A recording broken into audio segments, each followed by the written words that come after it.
अस्सलाम वालेकुम। आज की क्लास में हम स्पाइरल टूल पढ़ेंगे। लाइन टूल पे क्लिक करने के बाद स्पाइरल टूल आपने यहाँ से पिक कर लेना है, लेफ्ट क्लिक करके।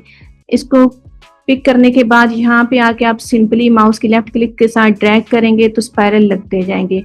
इसी तरह अगर ड्रैग करते हुए हम एरो वाला जो बटन है अप वाला उसको प्रेस करेंगे, इसमें पॉइंट जो है वो बढ़ते जाएंगे। अगर हम डाउन वाला एरो प्रेस करेंगे तो इसके पॉइंट कम होते जाएंगे। इसी तरह अगर आप जब हम ड्रैग कर रहे होते हैं, ड्रैग करते हुए कंट्रोल प्रेस करेंगे और बाहर की तरफ माउस को लेके जाएंगे तो इनमें जो पॉइंट तो ये जो पॉइंट है इनका डिस्टेंस बढ़ता जाएगा, और अगर हम अंदर की तरफ ड्रैग करेंगे तो इनका डिस्टेंस कम होता जाएगा। इसी तरह अगर स्पेस बार जो है उसको हम प्रेस करेंगे तो इसको हम फाइल में कहीं भी मूव कर सकते हैं, कहीं भी हम जहाँ पे भी रखना चाहते हैं हम इसको रख सकते हैं।